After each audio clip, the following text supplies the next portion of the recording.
Chicken breast. Easy, right? You buy it for $75 a pound, you boil it until it's white and dry as paper, and you drown it in hot sauce and you eat it, right? $75 a pound? Nowadays? In this economy? It's expensive is what I'm trying to joke around about.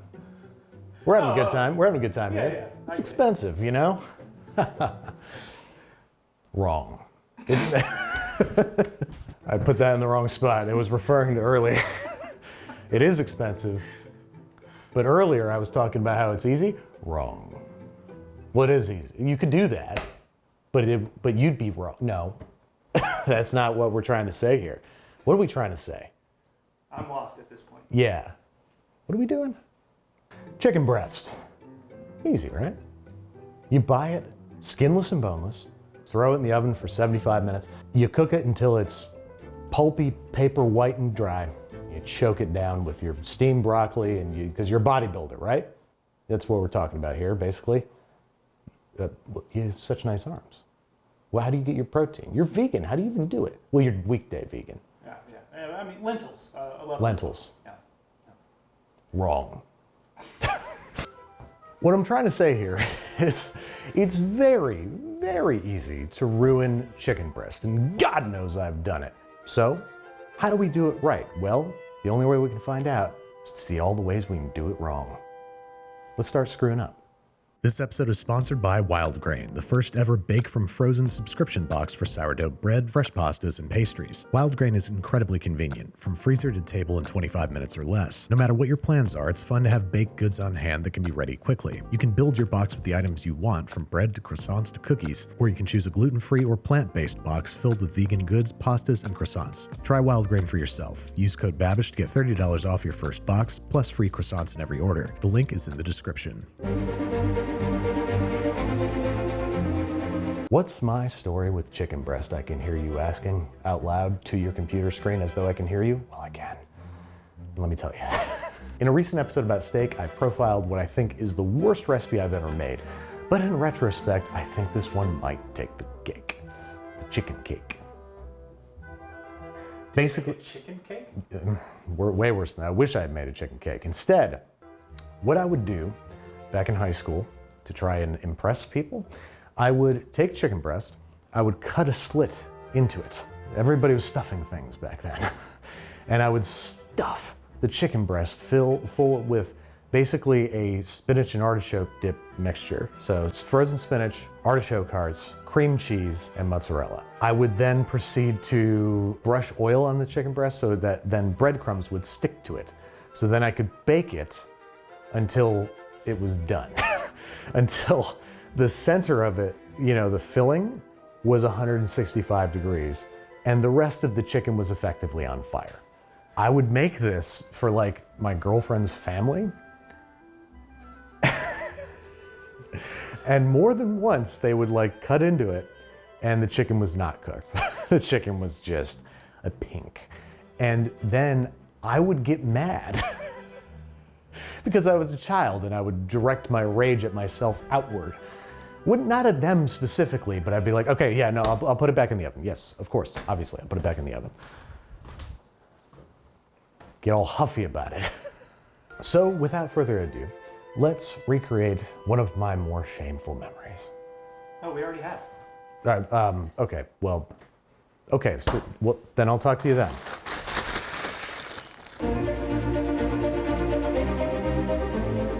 All right, where do we start in making chicken breast? Well, I can think of only one fitting way.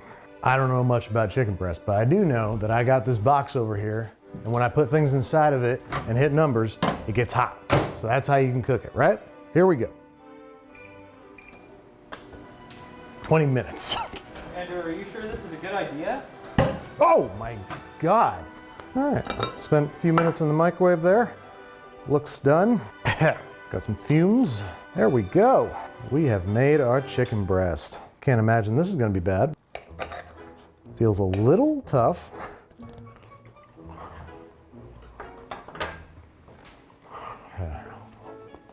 How is it? Well, Brad, I'm not gonna lie to you, it's not great. It's pretty dry, it's pretty stringy. And it tastes like, you know, that distinct microwave flavor. I can't quite describe it, but it's as though, you know, you cooked it and then you took it outside on a rainy day and then you brought it back in. Anywho, this really funny thing that we just did is to illustrate that you shouldn't microwave chicken. We probably could have just said that. But look, I'm a visual learner. When you microwave proteins, you're basically exciting these water molecules, making them move. That heats them up and it heats up the food. It's cool because you can heat food from within instead of from without, like you would in an oven or on a pan. But when you do that, not only are you going to dry out the chicken, you're going to make it really tough and stringy and rubbery. If you throw a little bit of water in the bottom, you're effectively steaming it, which isn't the end of the world, but you're still going to end up with this really tough, rubbery chicken with a distinctly off flavor. Save your microwaving chicken for the nuggets.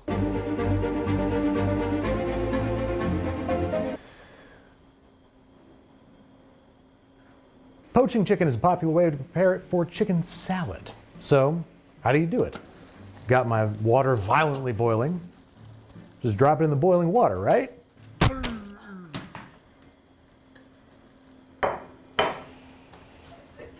You might remember this little guy from the last episode of Every Way to Screw Up. This is the problem cabbage, and it's thrown at me in full force whenever I make a mistake. And I've made one just now. I dropped a chicken breast into violently boiling water. Why is this a mistake? Well, I'll tell you. Because it's too hot. If you cook a whole chicken breast in boiling water, what happens is the muscle fibers contract too quickly. And not only does it force moisture out of the chicken, it's gonna make it tough and stringy. So, how do you poach chicken breast? Well, my favorite way to do it is to bring the water to a boil, kill the heat entirely, drop the chicken breast in, and cover, letting the residual heat of the water take it up over 165. This is more akin to like a really, really low budget sous vide, because you're just using a lower temperature to gently bring the chicken up to temp. The chicken up to temp. All right, got my chicken straight out of the fridge. You don't want to let these sit around at room temperature for too long, right? Problem cabbage. Wrong. You do want to, you do. Major reason you don't want to cook chicken straight out of the fridge. It's cold. And if it's cold, it's going to take longer for the heat of the pan to translate into the meat, right? That's just thermodynamics. You want to let chicken rest at room temperature about 30 minutes, maybe an hour, not too much longer than that. Great opportunity to salt it, let it rest, let those seasonings permeate. It's going to increase your Maillard reaction on the outside. It's going to deeply flavor the chicken breast, and it's going to let it come up to room temperature so that it cooks more quickly and evenly. The recipe said to oil the pan, and once the oil is shimmering, to add the chicken. Sounds easy enough, right? We all know what shimmering looks like, right? Especially when it's oil. It's a very clear descriptor. There's no room for problems to occur. Right? Right? All right. That looks like it's shimmering to me. I bet that's shimmering. So now I'm gonna add the chicken. Beautiful. Oh yeah. Can't wait to eat this chicken breast. You know, and whenever, oh, hang on a second. Oh no. Oh, what's become of this situation? What's happening here? Wait a minute. Oh. No. What in God's name did I do wrong? So, cooking chicken in stainless steel, if you've ever tried it before, it's a minefield. You want to make sure that it's really well preheated. Whatever oil in there, you want that also preheated to the point where it's almost smoking. Basically, if you don't preheat your stainless steel, the proteins of the chicken are binding with the metal, and it's damn near impossible to get them apart without tearing the chicken and ruining your dish. So if you properly preheat stainless steel, you put the chicken in, it might still stick a little bit, but once a crust is formed, the proteins are denatured, they release from the steel, and then you can flip it, you got a nice crust and no stickage. So, very tricky to cook in stainless steel, especially just bare naked chicken. But you can do it. Just use lots of fat, lots of heat. All right, chicken brought up to room temperature, and I'm gonna cook it in non-stick this time, just to be sure. No sir, no sticking today. That's what non-stick means. All right, I mean, that looks pretty done to me, right? Like it's got a great crust on both sides. So feels pretty done. Let's rock. Let's take it off the heat. Let's go over here. Lay it up. You can't go off visuals or poking or any of that bullshit, okay? Now when it comes to chicken, don't screw around.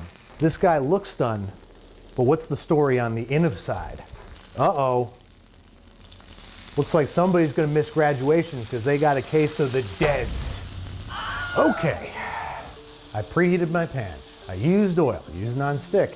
I seasoned the chicken, I let it come up to room temperature before frying, and I used a temperature probe to make sure that it's fully cooked. Now can I eat? No! Oh, finally, I get to eat my, ooh, kind of tough feeling chicken breast.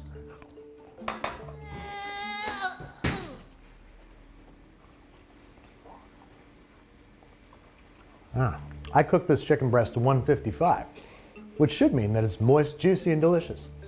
However, so here's the problem with frying a whole boneless, skinless chicken breast in a pan. And by the time you get this part up to temp, this part and everything around it is gonna be overcooked, dry, and stringy. Chicken breasts, especially boneless, skinless ones, need to be cooked gently. Best ways to do this, we'll get into that. But for now, don't try to pan fry a whole chicken breast. It's not gonna go your way. All right. Another very popular method for cooking chicken is baking it. Look at that. I'm not even sure if I need to say anything about this one. Does this look like a good chicken breast to you? Can't say it does. That's because by the time it gets cooked through, there's not enough heat in the oven to create a Maillard reaction around the outside of the chicken breast. So, baking your chicken breast, while I know it seems like the easiest, most straightforward option, and kind of is gonna give you a really bad result. This is gonna be dry and stringy on the outside. It's gonna be, you know, decent on the inside, but for the most part, it's gonna look like hell. I mean, look at it. Look at it. Look at that. One question though. Subway oven bakes their chicken. It's not a question, Brad. Subway oven bakes their chicken? You can't just put a question mark on the end of a statement and make it a question. If it's good enough for Subway, why can't I do it? What'd you say? They pressure cook it, Brad, you moron. Also, Brad, Subway chicken's bad. What are you doing? What point are you trying to make with this non-question? I think it's been made. I think so too. So next up, we have kind of an odd one for you folks. That is the question of blackened chicken. And I've never really made blackened chicken before in my life. I'm not from the South. So we have our own resident Southerner right behind the camera here. So we're gonna swap places and he's gonna take a crack at making some blackened chicken. So where are you from, Brad? I'm from Arkansas originally. Now I live in Nashville. All right, so I think this It is the South. You to make Yeah. blackened chicken. Okay, so blackened chicken. It's very simple actually. You're gonna take a chicken breast. Oh, it's a little slippery. And you're just gonna lay that down. We're gonna add some kosher salt just on the outside here. And we are going to crack some pepper on this. Isn't that beautiful? And you know, I don't like to waste anything, so I'm just gonna drag the unseasoned side through those seasonings there, and look at that. Look at that, how we haven't wasted anything. You know what? Sometimes I like to get a little fancy. We're gonna just hit it with a little oil. Rub that in, and then this is gonna go in the broiler for an indiscriminate amount of time. Wait, what? Until it's black. Wait, hold. Yeah, we're just gonna throw it in the broiler. Yeah. And yeah, it's just until it's blackened. So there you go. We'll see you in about 50 minutes. 165 degrees Fahrenheit. Oh, no, FDA. We're raising our sons, Forrest and Whitaker.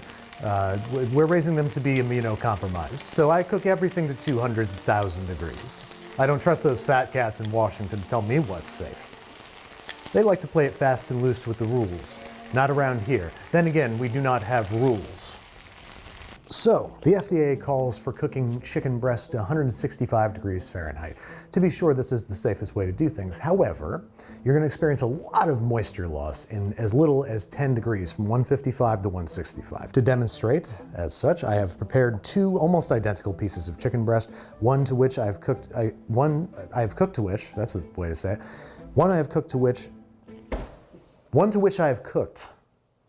I have cooked to 100. One's 155 degrees and the other one's 170. Let's see what difference it makes. Oh yeah, you can see right there. This guy, you can just see it's paperier. There's more layers to it. You can see how much drier it is. So this guy has been cooked to 155 degrees, this guy to 170. So you can see what a huge difference in texture and moisture content just those 15 degrees will make. Now, it's up to your comfort level where you want to push the chicken to. I like 150. That's just me. I've heard people go as low as 140, 145. That's not for me. I like 150. It's a point where it feels cooked, it doesn't feel slippery or anything, and it's going to have the maximum moisture content, really tender, toothsome feel, as opposed to dry and papery. Well, there's only one real test that I'm aware of. It's dry versus no comparison. You might have been able to see it when I was biting through it. Way more tender, way juicier, way better. And we're back. It's been about 2 hours, and I think our blackened chicken is done. Let's check it out. All right, and look at that. It is chicken, and it is blackened. You can't deny that, can you? Well, before I give you any feedback, how's it taste? There's only one way to find out. So let's see, I'm just gonna eat this now. I'm just gonna eat it, because that's what you do with food. This is gonna be good, so. I mean, this was all your idea, so it only seems fair that you should eat something. Yes, this isn't something I just wanted to do for the thumbnail. Oh, listen to that. Oh, wow. Listen to that crust. Where are we, TikTok? Look at that. All right. Bon appetit. How'd we do?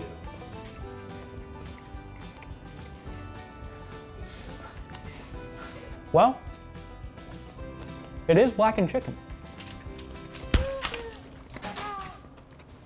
What? It's not blackened chicken?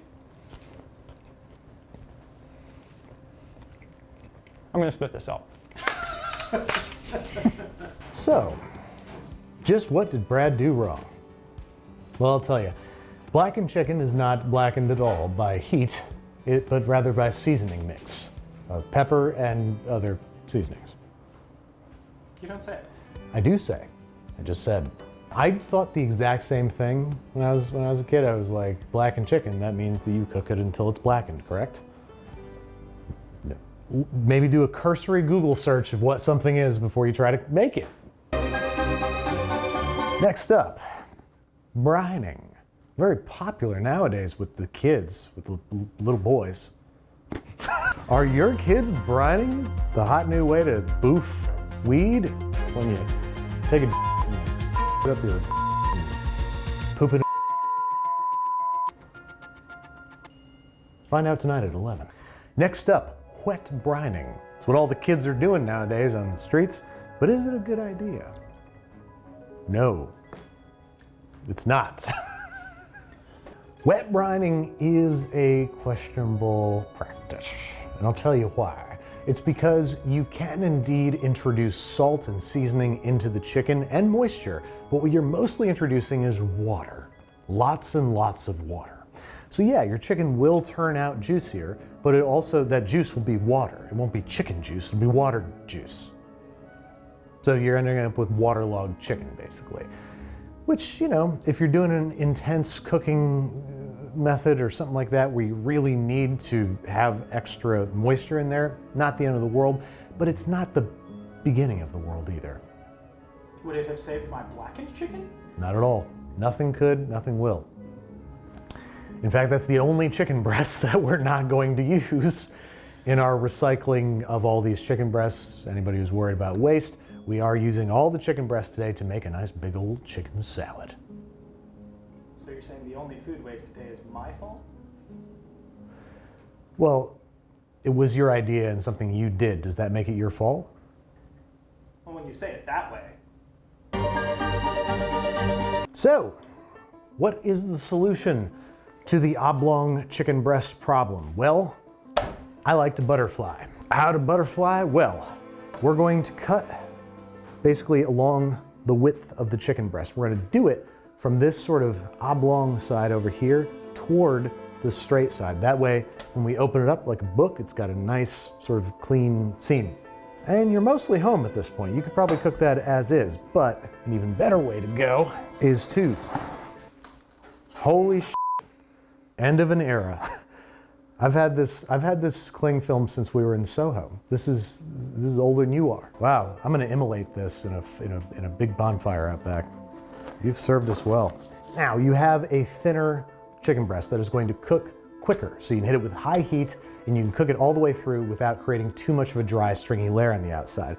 But to get it even better, you want to pound it out until it's an even thickness. Don't have a meat mallet? No problem. Got a fry pan or other thing? That works just fine too. Plastic wrap. Totally safe. So, if you are pan frying chicken breast, this is the way to do it. So long, final sheet of plastic wrap. And this isn't going to be as safe, but I have to do it ceremonially.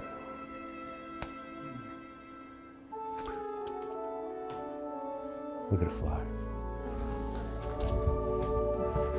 All right, got this nice and pounded out, and head over to the stovetop and cook it. Problem cabbage is absolutely right. Now is a good time to sort of dry brine. We went over, presumably, at this point in the edit, who knows, that wet brining is not a great idea. Dry brining is. However, you don't really want to do it for too long with a boneless, skinless breast. Because if you let it go, let's say overnight in the fridge, it might turn out a little rubbery, chewy, jerky-like on the outside because it doesn't like to be dry brined that much. I'm not going to give you any more explanation because I don't know. Just that's what happens, okay? But a little bit of dry brining at room temperature, remember we got to let this guy come up to room temp before cooking him, is not only going to more deeply flavor the meat, it's going to tenderize it. So hit both sides with just a little sprinkle of salt. But this is going to penetrate the meat, it's going to tenderize it, it's going to deeply season it, and it's going to give us time to let this breast come up to room temperature before we get to frying. All right, so a popular way to tell whether or not a pan is properly preheated, a little splash of water, see if it dances across the surface.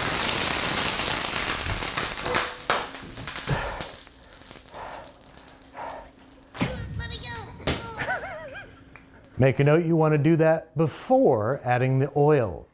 So, got the pan nice and well lubricated, ripping hot. In goes the chicken, and to get the browning super duper even, I like to weigh it down. Anything you got that's flat, heavy. Just to be clear, you don't have to do that, but that gives you a nice even brown crust. Let's see how we're looking. All right, so the white is climbing up the sides of the chicken. It's more than half cooked, which means we can flip it. It's nice and evenly browned, and it's gonna cook very, very quickly. The faster you cook a butterflied chicken breast, the better. The less heat you expose it to, the more of a crust you're gonna form, and the less the middle sort of protected meat is gonna be overcooked or tacked by too much heat. No real need for a temperature gun here. You can pretty much tell when it's done by look and feel. Once the thickest parts are nice and firm, you've got good browning all over, it's pretty much gonna be done. Sizzling like fajitas. Let's cut into it and eat. Oh, problem cabbage. What problem can't you identify? I did two things wrong here. First, I didn't let it rest. Just like almost any protein, you want to let it rest after cooking. All the meat fibers are tensed up right now. And if you cut into them, they're going to piss juice everywhere. You're going to lose moisture. Now, once it's rested, you want to cut across the grain. You can do this a couple different ways. You can just find the grain and be sure to cut, in the opposite direction. Now, the grain's kind of going all over the place with the chicken breast, especially a butterflied one, so you got to be aware of that. We have the seam right here, and that's where the grain direction changes, so we can cut right there and then do cuts across the grain from there. Or a way to just kind of cut across all the grains at once is to cut on a bias, a heavy bias, like that. That way, you can make sure the meat fibers are nice and small, hot, and the chicken's very tender. If you want chicken breast, boneless, skinless, pure protein, fast and easy, this is the way to do it. If you try to do it whole in the pan, it's gonna be super dry and stringy on the outside. It's gonna take forever. This took, what, 5-6 minutes, if that? And you end up with really juicy, flavorful chicken that's perfect for salads, it's perfect for anything. This guy's ready to go. And even if you did this in a stainless steel pan instead of a non-stick and you used a ton of fat, it's not soaking up that fat like a sponge. You're definitely gonna get a little bit, but for the most part, still quite healthy, even if it's swimming in fat when it's cooking, which it shouldn't be doing. So we already saw how to make a good boneless, skinless chicken breast. What about bone-in, skin-on? This is how you're gonna have the ultimate chicken breast experience. It's less healthy, it's a little more fussy, but it's gonna be the highest expression of the medium. First things first, dry brine. I'm going to lightly hit the outside of the top and bottom with a nice sprinkle of kosher salt. Now this guy's gonna hang out at room temperature for 1 hour, or ideally for a few hours up to overnight uncovered in the fridge. Let me show you what happens when that happens. Here's before and after. You can see that the skin is a deeper yellow. It's really dried out. That's a good thing. Drying out the skin means that there's going to be less moisture that needs to evaporate when it hits the pan, means it's going to brown and crisp up faster. And that's the name of the game when putting a crust on bone-in, skin-on, because we want to get this crusted as fast as possible so we're not traumatizing the actual white meat chicken with too much heat. Now comes the cooking part. You got two options here. One, to preheat the pan with oil in it until it's just almost smoking, lay down the chicken carefully away from you, and put a crust on it that way. But there's another way to do things that's a little less scary. I'm gonna hit the pan either way with high smoke point oil. Now you can, like I said, you can preheat this, or if we wanna go a little crazy, we're gonna just put this right down in a dang old cold pan. How about that? Is that making anybody uncomfortable out there? I know it's making me uncomfortable, but this is going to do two things. Ensure that we have really good, complete, flat contact with the bottom of the pan, ensuring that the skin is all going to get some heat. And it's going to allow the skin to heat up more slowly and render out more of its own fat. Getting it crispier, that's it. Now, just like the boneless, skinless, if possible, I like to weigh things down. You can use a heavy pan like we did before, or I have these chef weights. These are endlessly useful. I'm just gonna plop that right on top. This is going to ensure that the skin is making flat, even contact with the bottom of the pan. Heat on to medium, medium-high. All right, things are just starting to sizzle. This is when we wanna stop messing with it. It's probably gonna start sticking to the pan. That's a scary thing, but a good thing. The proteins are bonding to the metal of the pan. They will release when they've been denatured and when they have a great brown crust. That's the Maillard reaction. This is all science I know in the world. It's the only science I know. Patience now is the name of the game. We don't want to pull it too early because if it sticks, we could rip the skin. That sounds painful. Oh yeah, okay, we're there. So now, it's peeling away easily, and it's beautifully, evenly brown. Look at that. Now I'm gonna let it sit on this side for just a little bit on medium heat, just to get the heat going, and then I'm finishing this guy off for the rest of the way in an oven. You'll also notice that I flipped the chicken exactly back onto the space that it was in. See how the fond on the bottom of the pot is covered by the meat again? That will burn if it's not covered. When it's in direct contact with the chicken, it insulates it from burning. So to maintain the fond on the bottom of the pot, try to flip the chicken exactly to where it was. All right, just a solid minute on this side, and now it's headed it into a 425 Fahrenheit oven, preferably with convection. That's gonna continue to crisp up the skin that didn't get hit by the pan. Then we're gonna take it off, rest it, and build a pan sauce. There she is, our chicken breast. Now I was shooting for 150 at the thickest point, 152. Well, bam. I'm gonna take this guy off, put him on his very own plate to rest. And now we're gonna use this good stuff to make us a pan sauce. Follow me, won't you? Medium-high heat. This fond is right on the edge of burning. So if you overheat this fond naked in the pan, it's gonna burn. So as soon as the oil starts to shimmer, as soon as it starts to travel around with ease, we're adding 1 chopped shallot. Now when you add things like onions and shallots to the pan, they release moisture as they cook. Moisture releases the fond off the bottom of the pan. So you can see over here, the fond is absolutely glued to that pan. I'm not getting it up. But the spaces under the onion, you can see I can start scraping it up because the onions have released moisture that allow the fond to come off. Let's turn down the heat a little bit. I really don't want that fond to burn. And I'm gonna cover it right up with those shallots so that way its moisture shows me a good time. What? I'll show you the good time. With your moisture? Yes. Nice. After these shallots have sauteed for just about a minute, starting to get translucent around the edges, I'm adding 2 small cloves of crushed garlic. Saute those for just a moment. And then I'm gonna deglaze the pan with about a half cup of chicken broth. Now, if that stuff couldn't come up before, it's definitely coming up now. There it goes. See, that's the last of it. The fond and the sauce are now one. In addition to the chicken broth, I'm going to squeeze the juice of 1 lemon in here. You'll notice I'm using a sieve, which seems a little ridiculous for squeezing a lemon, but it's not the last time I'm gonna use this sieve, so don't laugh at me yet. And you can laugh, but it's up to me not to feel hurt by it, you know? See, I have to make the decision not to let your laughing at me get to me. It's up to you how someone else makes you feel. I'm also going to throw in a couple sprigs of thyme just to aromatize things. That's not a word. Just to add, to add some thyme flavor. That's why you put thyme in things, is to add thyme flavor. We are reducing this until it's almost gone. Like I want to reduce this down to a few tablespoons because that's how you do it. That's why. Okay, all right, we're there. We're there. As you can see, I've reduced the liquid down to a couple tablespoons to the point where if I drag a spoon or a spatula like this through the mixture, it is leaving a trail. Now I'm gonna kill the heat and I'm gonna mount it with cold butter.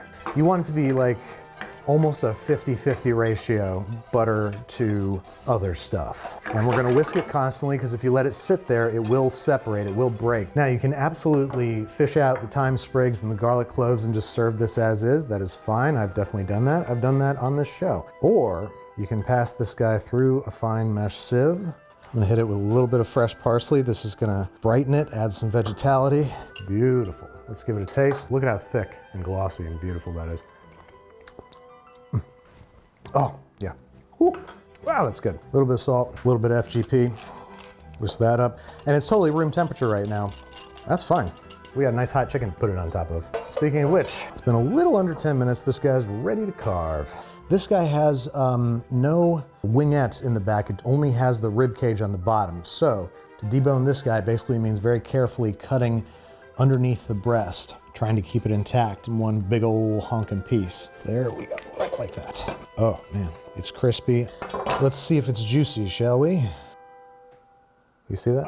Whew, wow, wow, it's f***ing hot. See, don't be afraid to let the chicken rest. It's still ripping hot. It will stay ripping hot as long as you don't cut it up for like 10, 15 minutes. And it's sauce o'clock. Look at that stuff. Look at the way that stuff is. There you have it. A beautifully sauced, perfectly tender, crispy on the top, juicy on the inside, breast of chicken. And let's see how the business is. Nice crispy skin, lots of sauce. One of life's great pleasures. Chicken breast? You could have fooled me.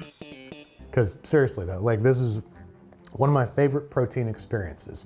It's often thought of as the most bland, most boring, other synonyms like that kind of protein. But you can, if you dress it up, if you pay a little bit of attention to it, if you make sure that you're paying attention to your method and using the right one for your application, you can end up with something really, truly transcendent of the chicken medium. I keep wanting to say diaspora. What's wrong with me? Anyway, I hope you guys learned a thing or two today. I know I did. Let me know in the comments what you want to see me screw up next. And have a happy Mother's Day. When's this coming out? January? I hope your New Year's going good. As good as can be expected in this economy. Right? Boy, it's crazy that Bitcoin hit $200,000, right? Wild. Wild. First thing that happened this year. Sure am glad that I bought all that Bitcoin on December 18th.